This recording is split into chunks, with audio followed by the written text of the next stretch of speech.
안녕하세요. 카이스윙 커처 김정수입니다. 오늘도 데니어 시리즈 연속해서 여러분한테 가져왔습니다. 에피소드 4죠. 사실 시리즈라기보다는 다니엘 시리즈 에피소드 4입니다. 에피소드. 이게 시리즈라고 얘기하면 안 되겠구나. 에피소드라고 얘기해야 돼. 에피소드 4. 예, 뭐 넷플릭스 시청하신 분들은 이런 단위에 좀 더 익숙하시니까, 예, 다니엘 시리즈의 에피소드 4. 뭐 다른 시리즈 있겠지. 뭐 다윗 시리즈도 있을 수도 있고, 뭐 모세 시리즈도 있을 수 있고, 예, 어쨌든 다니엘 시리즈. 오늘로 이제 에피소드 4탄에 들어가게 되고요. 저번 주에는 제가 못 찾아뵀어요. 왜냐면은 교통사고가 나서 제가 입원 중에 있었고, 어쨌든 하나님의 은혜로 잘 치료가 되고 모든 절차를 잘 이제 해결이 돼서 이렇게 다시 여러분들 앞에 다니엘 시리즈를 에피소드 4번, 예, 4번째 4탄이 아니라 이제 4번째 탄 준비했고요. 이 에피소드 4, 4탄은 좀 특별합니다. 왜냐면은 에피소드 1, 2, 3에 이어서 4탄으로 이어지는데 그 1, 2, 3의 결과로서의 4탄이기 때문이에요. 에피소드 4탄. 예. 그래서 1, 2, 3 우리가 한번 복습을 해봐야 되는 것이 좀 자명합니다. 그래서 1편에서 우리가 다니엘 1장부터 1절로 7절 연구했었죠. 거기서 하나님께서 다니엘을 통해서 말씀하신 게 뭐냐면 부흥을 경험한 자들을 예비하심. 예. 부흥을 경험한 자들을 예비하심. 어떻게? 부흥 시대에 있었던 그 뜨거움은 사라졌고 그 뜨거움은 좀 사그라들었지만 여전히 그 뜨거움이 사라진 가운데서도 그 부흥의 은혜와 부흥 때 겪었던 은혜와 추억을 가지고서 이 침체된 시간을 견뎌내면 결국에 하나님께서 진정한 또 다른 부흥을 준비하고 계신 그 경험을 우리가 맛볼 수 있고, 사실은 이 침체된 가정 가운데서 부흥을 맛본 사람으로서 뚫고 나가는 사실 자체도 이것도 은혜라는 거, 예, 그걸 우리가 다니엘 에피소드 첫 번째에서 말씀드렸고요. 예, 에피소드 1에서 부흥을 경험하고 예비함은 이 침체된 가운데서 이루어지고 있다. 그래서 우리가 여기서 나왔던 개념이 제한된 영성, 예, 제한된 영성에 대해서 우리가 또 나눠봤었고요. 그 다음에 이어진 게 에피소드 2번. 예, 에피소드 2번에서는요, 이제 우리가 이렇게 보내심을 받은 가운데 어떠한 기준점을 가지고서 이 침체된 혹은 보내어진 이방의 땅에서 지낼 수 있는가에 대해서 우리가 나눠봤습니다. 에피소드 2번에서. 그래서 우리가 에피소드 2번에서 이제 나눴던 내용은 언약. 이게 다니엘에게 있어서는 이 언약이 토라였고, 우리에게 있어서 이 언약은 복음 전도, 예, 복음 전파. 이것이 우리가 지켜야 될 언약이고, 여기서 다니엘이 이 언약에 의거해서 바벨론에서 지냄을 통해서 바벨론에서 10배의 지혜를 더 받았다. 10배의 지혜를. 우리도 복음 전파를 하는 것에 온 신경을 쏟고 지내면서 10배의 지혜를 더 받을 수 있다. 이 기준점 안에서 다니엘은 모든 것을 바벨론에서 했고, 우리 또한 그렇게 지내야 된다. 모든 문화를 흡수하고 통달을 하는데 그 목적이 무엇이냐? 바로 복음 전파에 두고서 해야 된다라는 얘기를 우리가 에피소드 2번에서 나눴고요. 에피소드 3탄에서는 우리가 천국 브랜딩에 대해서 얘기했습니다. 천국 브랜딩. 이 천국 브랜딩에 의하면 우리는 하나님의 눈치를 봐야 되나 세상의 눈치를 보는 것이 아니라 하나님, 천국의 브랜딩 포인트를 두어야 한다. 예, 천국의 브랜딩 포인트를 두어야 한다는 얘기를 했습니다.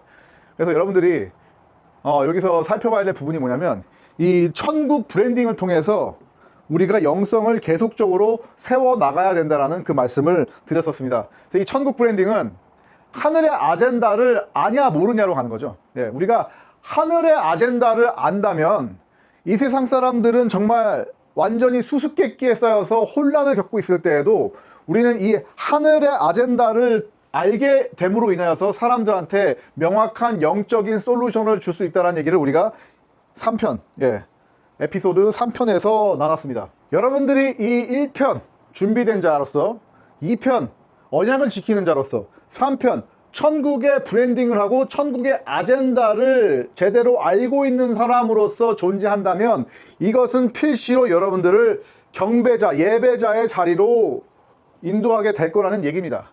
그러면 월시퍼라는 것이 무엇이냐? 트루 월시퍼. 그래서 우리가 진정한 예배자, 진정한 예배자에 대해서 오늘 우리가 나눠볼 건데요. 이 진정한 예배자라는 것이 무엇인지에 대해서 오늘 다니엘, 우리가 오늘 나눌 에피소드 4편 다니엘 3장에 명확하게 나와 있다고 볼 수가 있습니다.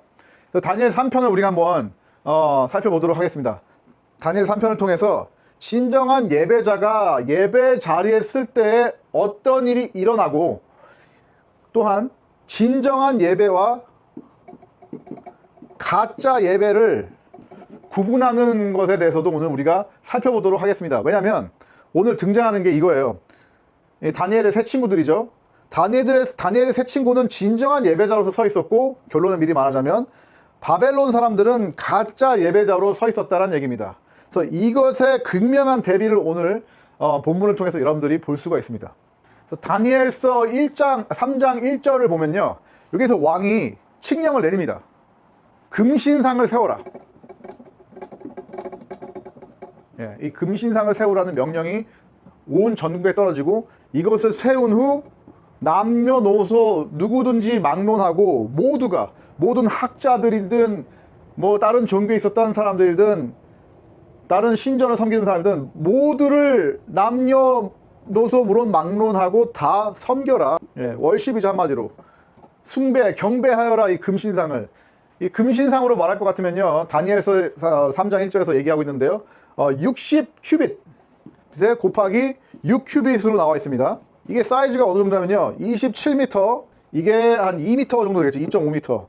그러니까 거의 한 9층 빌딩만한 금신상을 세워서 사람들로 하여금 경배하라고 합니다. 그래서 온통 이제 금으로 되어 있어요. 진짜 완전히. 그 시대에 가장, 요즘도 귀하지만 금값이 진짜 이제는 뭐 다이아몬드는 될 바도 아니고 금값이 정말 올랐는데, 이때에도 역시 금은 귀한, 금은 보아라고 얘기하는 말이 있듯이 귀한 귀금속 중 하나이기 때문에 이 금으로 만든 신상을 이렇게나 크게 지었다는 것은 이 당시에 느부갓네살의 자신의 권력과 자신의 그런 막강한 정치적인 영향력을 드러내는 것이라고 할 수가 있는데요. 단순히 이제 우리가 그렇게 보면은 영적으로 해석이 좀 모자랍니다. 왜 느부갓네살은, 느부라고 얘기할게요, 그냥, 이 금신상을 세우게 됐는가에 대해서 우리가 좀 따져봐야 될 것 같아요. 이것을 따져보기 위해서는 우리가 다니엘서 2장으로 넘어가야 돼요. 예.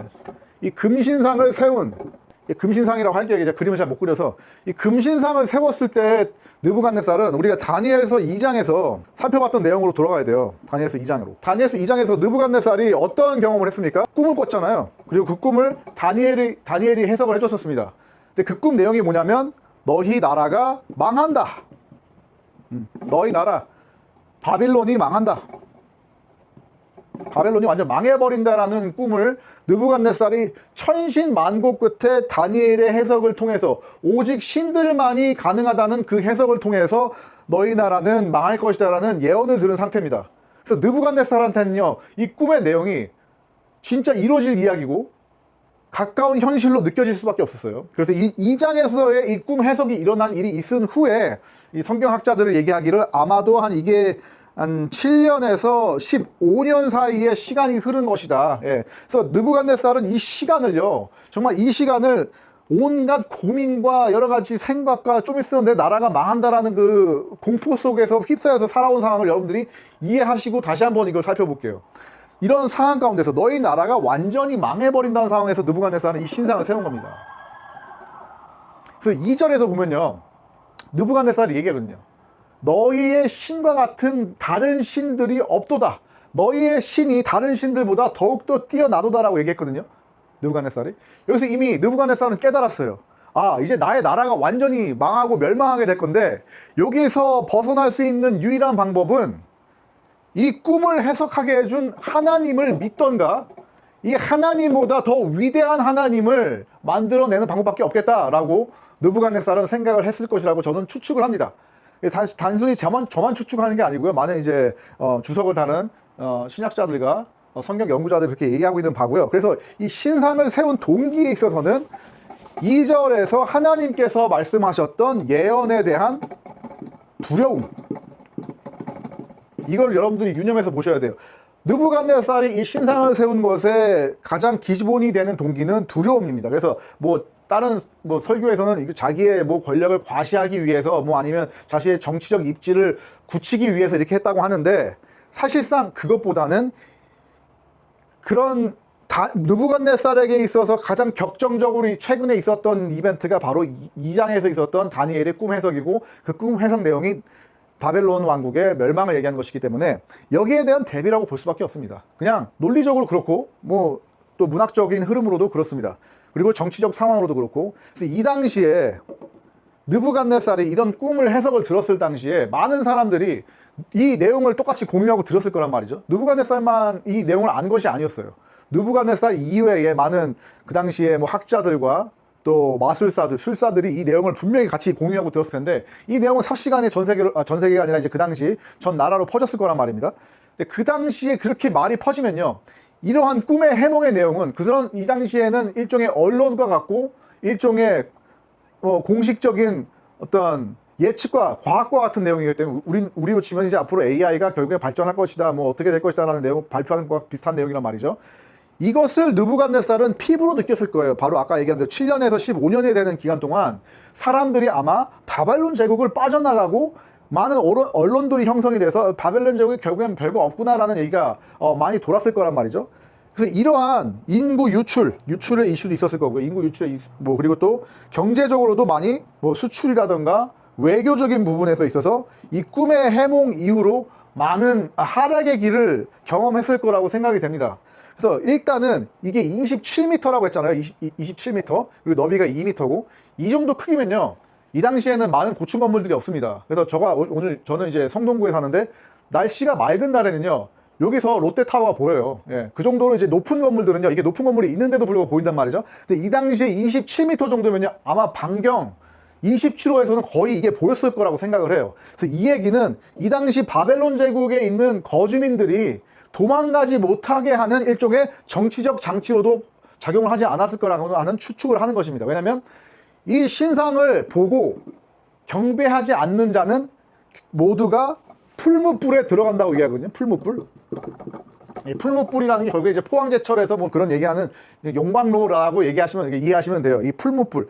바벨론 제국의 모든 산업과 뭐 우리도 포항제철이나 뭐 이제 뭐 미국의 카네기 같은 사람들이 이제 철강 왕이지 않습니까? 그런 산업의 기반이 되는 건 사실 이런 용광로에서 나타나지 않습니까? 생겨나지 않습니까? 그래서 이러한 용광로에서 이런 엄청난 신상을 만듦을 통해서 느부갓네살은 자신이 건재함을 과시하는 것뿐만이 아니라 정치적으로 또 이제 정책적으로 사람들이 이주를 못 가게 하고 이것을 경배를 안 하고 나가려고 하는 사람은 자동적으로 풀무불로 들어가게 하는 장치를 만든 것이라고 저는 보고 있습니다. 근데 그것은 또 격가지 얘기들이고, 사실상 느부갓네살의 가장 주된 이 신상을 세운 동기는 바로 다니엘이 말한 하나님보다 더욱더 위대한 하나님을 만들려고 하는 것에 있습니다. 그럼을 통해서 자기한테 내려진 이 저주를 이겨낼 수 있을 것이라고 생각을 했던 거예요. 그래서 자세히 보면요, 느부갓네살이 신상을 세우고 예배를 이제 단순히 신상을 세우고 예배를 막 아무렇게나 하려는 것이 아니라 그 예배에 대한 형식을 얘기하면서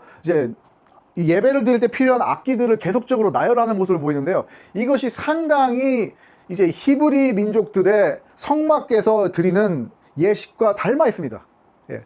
생각해보면 이 7년 15년 동안, 심지어는 이 7년 15년 전에 느부갓네살은 아주 똑똑한 왕이지 않습니까? 그래서 이스라엘 민족들의 그런 종교적인 예식에 대한 어느 정도의 지식이 있었고, 이 경험을 한 이후에는 아마 더욱더 과연 이 히브리 신이 어떠한 신인가에 대해서 깊숙이 공부하고 연구를 했을 거란 말이에요. 아마 신학을 어느 정도 공부를 했을 거라고 생각을 합니다. 그래서 사실상 이 신상을 세운 어떠한 일련의 과정은 느부갓네살이 히브리 이제 하나님, 우리 하나님이죠, 야훼를 카피한 것의 결과물이라고 볼 수 있습니다. 상당히 말이 안 되죠, 사실상. 예. 왜냐하면 야훼 신이 모인 성막은 상당히 초라합니다. 예. 뭐 넓이가 아마 한 크기로 치면 300평 정도 되는 이제 그런 공간에 성막을 짓고 거기다가 여호와의 언약궤를 모시고서 거기서 제사장들이 제사를 지는 모습인데, 왜냐하면 이 히브리 제사의 특징은요, 포터블, 이동이 가능했기 때문에 어떠한 이렇게 막 엄청나게 큰 규모로 갈 수가 없습니다. 그래서 히브리인들한테 중요한 것은 하나님의 임재하심과 그 하나님의 임재함을 예표하고 상징하는 언약궤의 모심이 더 중요한 것이기 때문에, 언약궤라는 것이 사이즈가 그냥 요런 타블렛 2개 정도 아닙니까? 요런 그게 32인치 모니터보다 좀 더 작은 크기인데 그 정도만 모시고 거기서 기본적인 예식만 할 수 있으면 되는 것이었기 때문에 히브리인들에게는 이렇게 큰 어떠한 신상이나 장소가 필요 없었던 것이고, 하나님 또한 그 부분을 명확하게 이야기하고 계셨기 때문에 이러한 이제 무리한 주문을 하지 않으셨던 거죠. 자, 그래서 느부갓네살이 금신상을 세웠을 때 이 금신상은요, 아까도 얘기했듯이 동기가 두려움입니다. 느부갓네살의 두려움이에요. 미래에 대한 막연한 두려움이에요. 사실상 이제 모든 이 종교가 사실 이 두려움, 이 현세의 막연함과 어떤 덧없음을 기반으로 해서 생겨나는 경우가 상당히 많기도 하고요. 그것과 비슷한 것으로 바로 이 금신상이 지어졌을 때의 느부갓네살의 가장 핵심적인 동기는 두려움이었다는 것을 여러분들이 이해하시길 바라고요. 여기에 비교해서 반면에 야훼로 일컬어지는 우리 하나님의 이 지성소라고 일컬어지는 성막은요, 관계 중심이었습니다. 관계 중심이에요. 이 느부갓네살은 이 히브리인들의 종교 예식을 아주 면밀히 관찰했을 것입니다. 거기에 뭐 언약이 있었고 이걸 하면 안 된다, 저걸 하면 안 된다, 이러한 율법도 다 살펴봤을 거고요.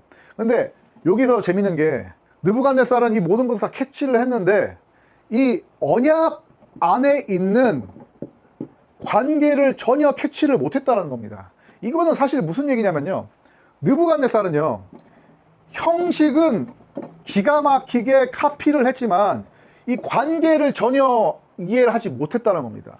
네. 요셉의 하나님, 야곱의 하나님, 아브라함의 하나님, 요거를 전혀 이해를 못해. 카피가 아니라 이해를 못했던 거예요. 사실은 그건 뭐냐면 느부갓네살은 하나님의 존재를 믿지 않았다는 것을 우리가 알 수 있습니다. 어떤 일종의 주술이나 마법이나 어떤 파워로 생각했던 것 같아요. 이 당시에 이제 고대 시대에 존재했던 사람들이 믿었던 파워로 생각했기 때문에, 그래, 너네가 이러한 조그만한 성막의 사이즈로 언약 뭘 하면 죽고 이거 하면 죽는다, 이러한 법을 통해서 그러한 파워를 냈다면 나는 더욱더 화려하고 큰 신상과 더욱더 엄격한 법을 통해서 너희 하나님을 이겨볼게 라는 동기가 있었다는 것으로 볼 수가 있습니다. 예. 그래서 여러분들, 이 가짜 종교는요, 죄송합니다, 이게 좀, 가짜 종교는 항상 두려움과 형식을 기반으로 우리한테 다가옵니다. 이걸 하면 되고, 뭐 보시를 좀 하면 되고, 3000배를 하면 되고, 제가 불교를 뭐 그냥 그대로 까는 것이 아니라 이제 우리가 알고 있는 기독교랑 다른 종교랑 비교하자면 그렇다는 거예요. 뭐 항상 동쪽으로 절을 3번 해야 되고, 이런 형식들이 절대로 나쁜 건 아니고 불필요한 건 아닙니다. 다니엘도 하루 3번 가서 절을 하고 예배를 드리고 기도를 했습니다. 근데 문제는 뭐냐? 그곳에 관계가 있냐 없냐, 이것의 차이가 가장 크다는 겁니다. 그곳에 야곱과 요셉과 아브라함과 다윗의 하나님이 계시냐 안 계시냐, presence, 임재하심이 있냐 없느냐가 가장 큰 차이라는 것입니다, 결국은. 예. 그래서 많은 뭐 차이가 있겠죠. 바벨론의 종교의식과 이스라엘의 종교의식에는 여러 가지 차이가 있겠지만 가장 극명한 차이를 드러내는 것이 바로 이 관계와 임재인 것입니다. 느부갓네살은 이 부분을 전혀 이해를 하지 못했기 때문에 결국에 이 금신상을 섬기지 않는 사람들은 너네들이 그 신을 제대로 이해할 필요, 뭐 이건 다 필요 없고 행위와 형식을 통해서 하면 쳐버리고 하면은 세이브고 못하면 쳐버리라는 희한한 공식의 종교를 만들어낸 것이 된 거죠. 그래서 여러분들이 살면서 우리가 여러 가지 종교도 있고, 지금 우리가 살면서도 이제 무종교인 분들도 있는데, 무종교인 분들도 사실상 다 금신상 하나쯤은 여러분 마음속에 있는 겁니다. 사실상 여러분들이 섬기는 게 있어요. 아이돌이 됐던, 여러분들의 성공이 됐던, 여러분들의 집이 됐던, 여러분들의 가족이 됐던, 심지어 여러분들의 연인이 됐던, 여러분들이 섬기는 신이 다들 하나씩 있으신 거예요. 그런 가운데 여러분들이 과연 그 이면에서 그 차와 집과 성공과 관계를 보내주신 하나님을 아느냐 모르느냐에 따라서 많은 차이가 생겨난다는 것이죠. 그런 걸 여러분들은 맹목적으로 섬기고 있다는 사실을 인지를 못하는 겁니다. 느부갓네살도요, 맹목적으로 섬길 수밖에 없었어요. 왜냐? 두려우니까.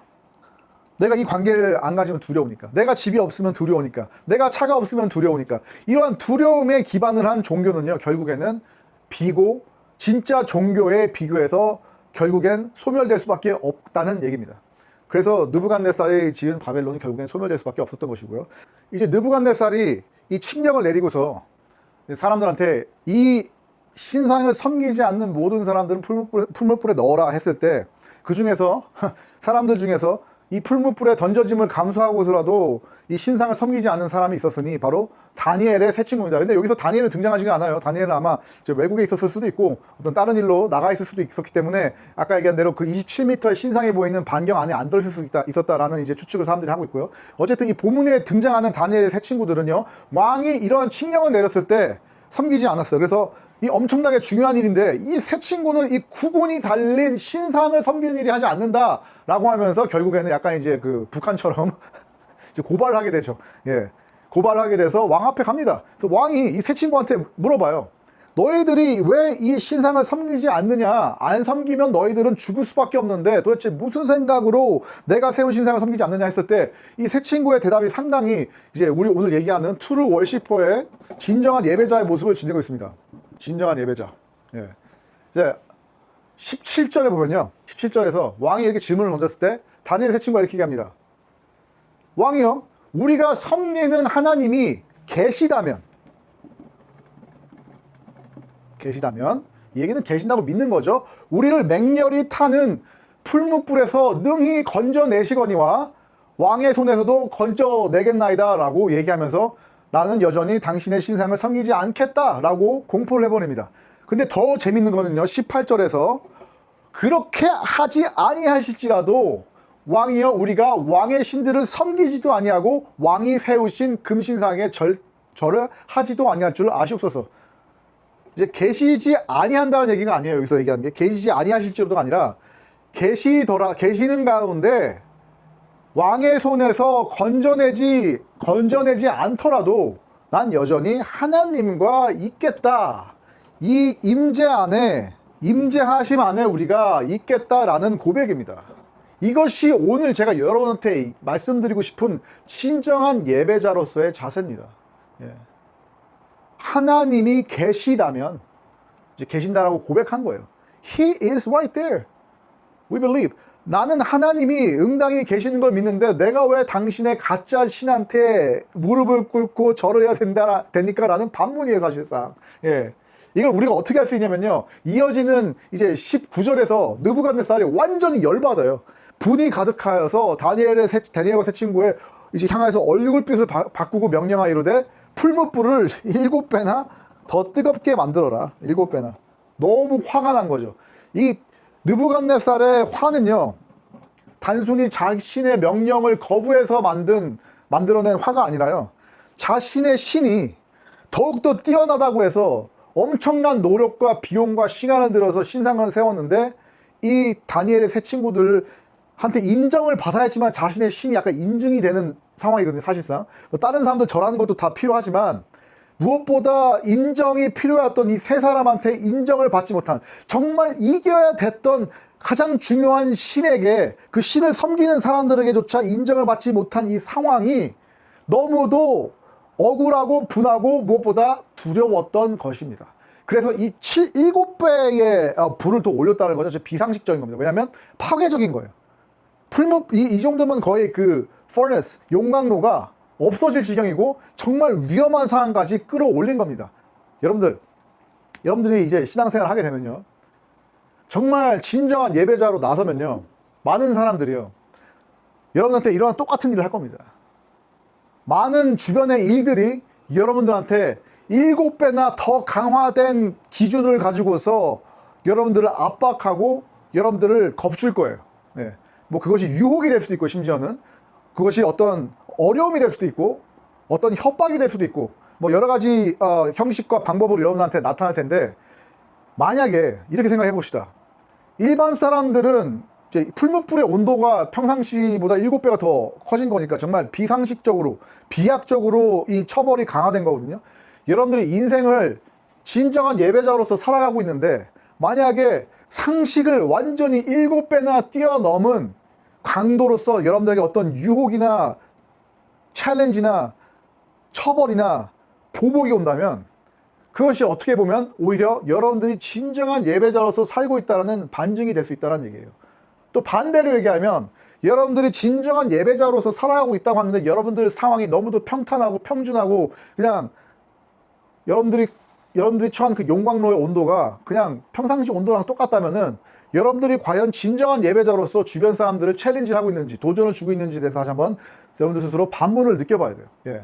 뭐 저 같은 경우에는요, 제가 공부한 내용과 제가 살아온 내용과는 다르게 정말 7배는 넘을 정도로 뭐 여러 가지 생활고 어려움, 뭐 완전히 이제 뭐 교계에서 왕따를 당함, 뭐 이러한 내용들로 지금 오랜 시간을 보내고 있음을 여러분들 고백을 합니다. 이게 뭐 제가 제 삶의 어떤 이 어려움을 합리화하려고 말씀드리는 게 아니라요, 저의 관심, 이 크라이스트 윈 컬처의 관심은요, 어떻게 하면 우리가 진정한 예배자로서 길거리에가 됐던 교회가 됐던 설 수가 있는지에 대한 고민의 연속이었거든요, 사실상. 그래서 우리가 음악적인 부분을 또 계속 건들고 있는 거고, 그래서 또 우리가 이 다니엘 시리즈를 또 하고 있는 거고. 그래서 제가 감히 말씀드릴 수 있는 것은요, 정말 갖가지 방법으로 여러분들한테 이러한 챌린지가 올 겁니다. 왜 나한테는 이러한 이상한 일만 벌어나? 왜 나한테는 그냥 어차피 죽을 거 그냥 용광로에 던지지 7배까지 달구는 것도 무슨 이유라? 라는 이러한 일들이 여러분들한테 계속 일어날 수밖에 없다라는 겁니다. 예. 그럼에도 불구하고 이 다니엘의 세 친구가 계속적으로 견진했던 자세는 뭐냐면 하나님이 계시는 것에 집중을 했다는 겁니다.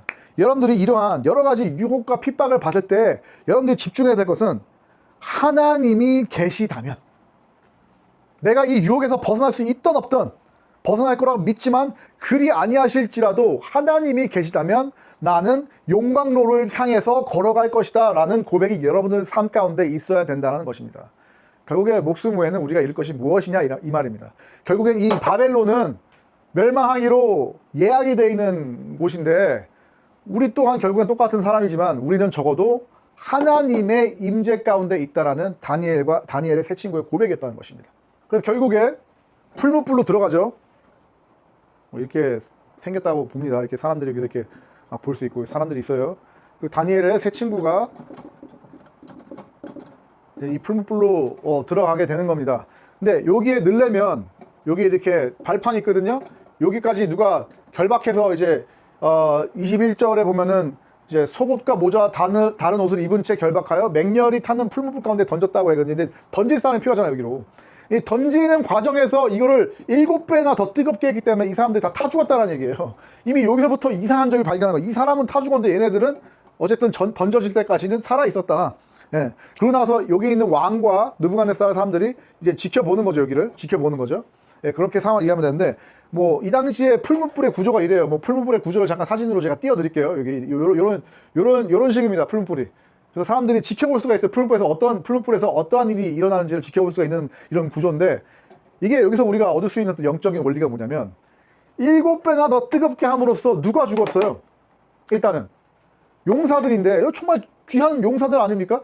바벨론 제국에서 그나마 정말 소중히 많은 공과 시간을 들여서 키운 용사들, 정예의 용사들인데, 왜냐면 왕 곁에 있었으니까 그렇게 생각을 합니다. 이 사람들을 죽을 정도까지 몰아서 처벌을 했다는 것이죠.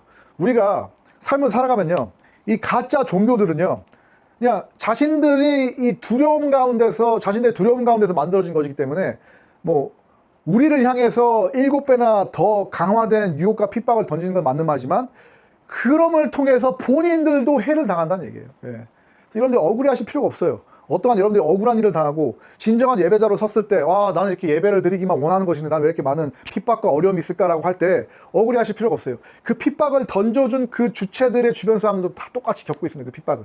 여러분들이 여기서 외로움을 느낄 필요가 없다는 거예요. 소외감을 느낄 필요가 없다는 거예요. 무엇보다 우리는 하나님의 임재가 가운데 있지만 사회적으로도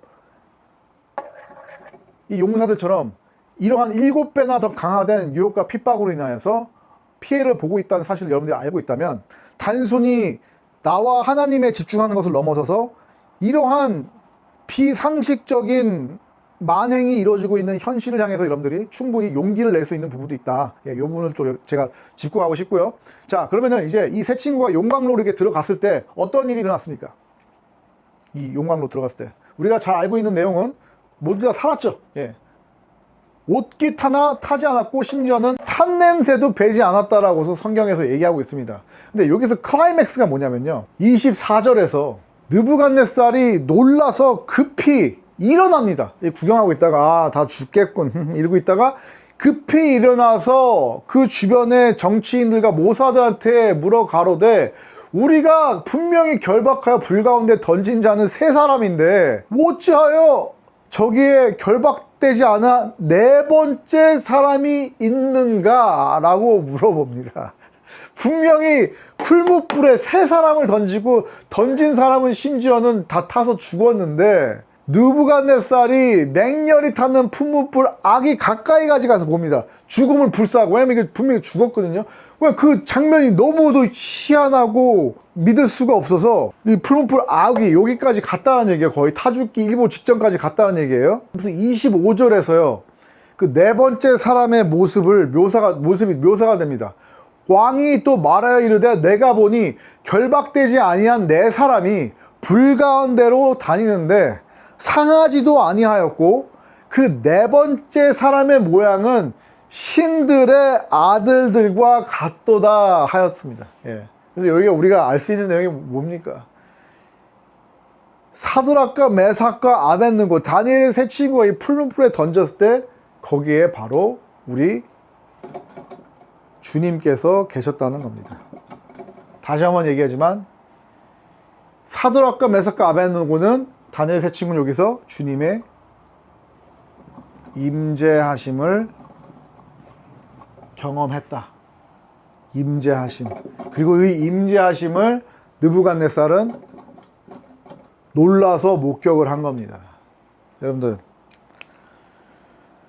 우리가 이제 살아가는 이 사회가요, 바벨론보다 더 발달한 상태이고, 여러 가지 과학이나 문화나, 이 당시에 바벨론의 이 용광로, 풀무불은요, 바벨론 발전의 상징이었습니다.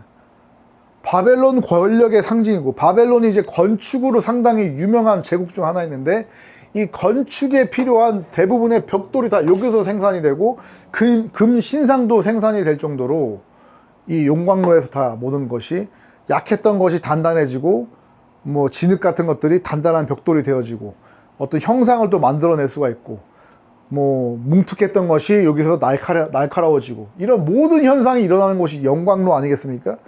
바벨론 제국의 모든 기술과 첨단을 상징하는 것이 용광로였는데, 그래서 이 용광로에서 신상을 만들고, 이 용광로에 이 다니엘의 자신들의 첨단을 상징하는 곳에 다니엘과 세 친구를 집어넣어서 처벌한 것인데, 오히려 그 곳에서 이 다니엘과 세 친구는 임재하심을 맛봤다는 것이, 오늘날 이 첨단의 용광로에서, 문화의 용광로에서 정말 많은 유혹과 핍박을 받으며 살아가는, 7배의 유혹과 핍박을 받으며 살아가는 우리가 가져야 될 자세에 대해서 많은 것을 얘기해 주고 있습니다. 그것이 뭐냐면, 많은 것을 얘기해 주고 있지만 무엇보다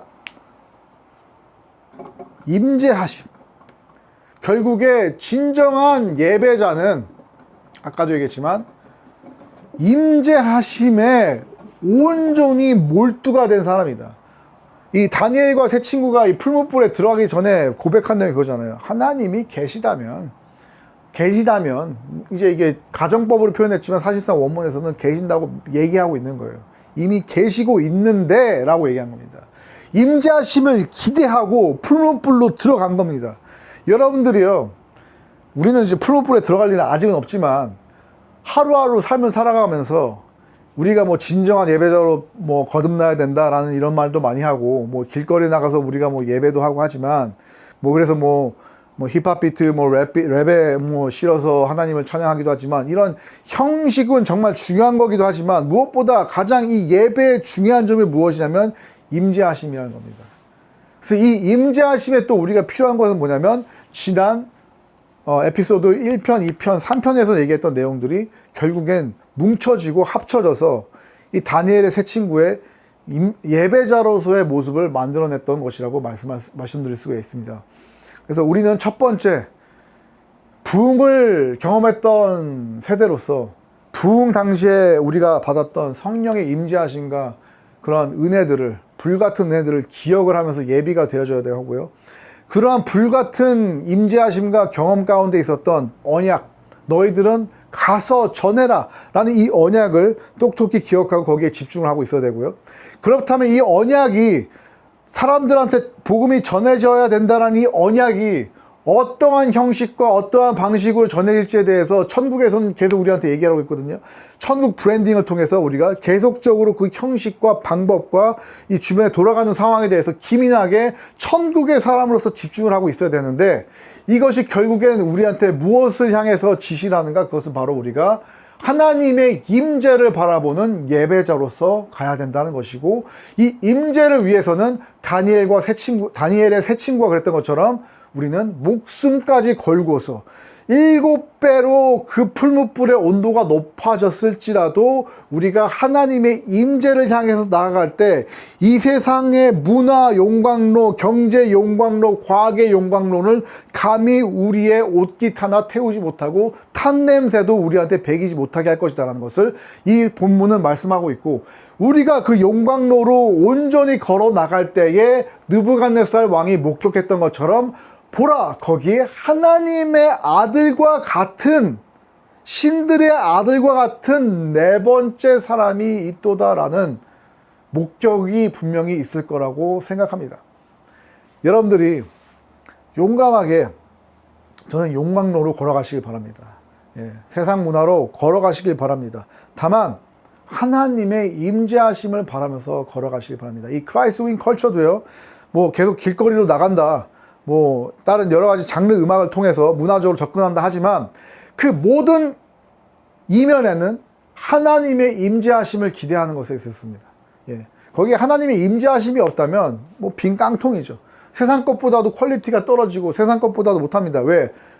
27m의 신상과 이스라엘의 성막을 비교하면요, 초라하기 그지가 없어요. 우리 영상도 초라하고 모든 것이 다 초라합니다. 제가 만든 음악도 다 초라한데 그곳에 성령의 임재하심이 분명히 있다면 우리는 살아남고, 오히려 그 용광로는 무엇을 의미합니까? 그리스도인에게는 우리가 연단을 받으면, 그 연단이라는 게 그 용광로 안에서 온도 차이, 뭐 엄청나게 뜨거운 온도, 차가워진 온도 계속 겪으면서 연단당하고 단단해진다는 의미거든요. 그 연단이라는 의미가. 오히려 이 다니엘의 세 친구는요, 여기서 목숨을 잃은 것이 아니라 하나님의 임재함을 체험을 통해서 오히려 더 연단되어지고 단단하게 나왔다라고 볼 수가 있습니다. 그래서 느부갓네살이요, 28절에서 결국에 사드락과 메삭과 아벳느고의 하나님을 찬송할지로다 하면서 그가 그의 천사를 보내사 자기를 의뢰하고 그들의 몸을 바쳐 왕의 명령을 거역한 자들에게 그 하나님 밖에는 다른 신을 섬기지 아니하며 그에게 절하지 아니한 종들을 구원하셨다 하면서요, 이제 각 백성과 각 나라와 모든 사람들한테요, 사드락과 메삭과 아벳느고의 하나님께 경솔히 말하고는 그 몸을 쪼개고 그 집을 걸음터로 삼을지니 이는 이같이 사람을 구원할 다른 신이 없음이더라 하더라. 그래서 왕이 드디어 사드락과 메삭과 아벳느고를 바벨론 지방에서 더욱더 높였다라는 이제 해피엔딩으로 마무리된다고 생각을 하는데요. 29절에서요, 그들이 섬기는 하나님께 경솔히 말하거든 그 몸을 쪼개고 그 집을 걸음터로 삼을지니 이 저주가요 본인한테 임했다는 거예요. 바벨론한테 다시 임했다는 겁니다. 그래서 바벨론이 사실상 동물들의 걸음터가 되었다. 역사적으로도 이제 그거는 고고학적으로도 발견이 된 내용이고요. 뭐 여우와 이제 그런 동물들의 이제 걸음터가 되었다. 요것을 우리가 보면서 여러분, 세상 문화 두려워하지 마시고 무엇보다 부러워하지 마십시오. 포모, 남들은 다 하는 나는 안 해, 이런 걱정은 버리시고요. 온전히 하나님 앞에 예배자로서 하나님의 임재함을 구하는 장르 이런 거 다 상관없어요. 사실상 저는 이제 이러한 걸 전략적으로 하나님, 이 천국 브랜딩을 가지고서 나가면서 이러한 장르들을 추구하는 것 뿐이고요. 사실상 장르를 불문하고 어떠한 형식을 불문하고 뭐 미카엘 반지구를 가지고서도요, 하나님의 임재를 온전히 구한다면요, 그곳에 하나님이 계실 거고요. 여러분들은 7배나 더 뜨거운 풀무불에서도 하나도 몸이 상하지 아니하는 경험을 할 것이라고 저는 믿으십시 않고 여러분들을 축원하면서 오늘 이 말씀을 여기서 마치겠습니다. 크라이스트 윙 컬처 김재환 목사였고요. 다음 주에, 또 다다음 주가 될지도 몰라요. 왜냐면 저희가 또 길거리 전도 사역을 동시에 또 진행하기 때문에 이제 몸이 이제 뭐 10개라도 모자란 상황이라서 뭐 거의 저 혼자 지금 사역을 감당하고 있는 상황이라 쉽지 않습니다. 그래서 어쨌든 다음 회에는 또 이제 다니엘의 이러한 예배자로서의 나가는 모습을 통해서 예언되어진 내용들이 현재 상황 가운데서 어떻게 또 적용될 수 있는지 살펴보는 기회가 있을 거라고 또 기대하면서 오늘 말씀 여기서 마치겠습니다. 감사합니다.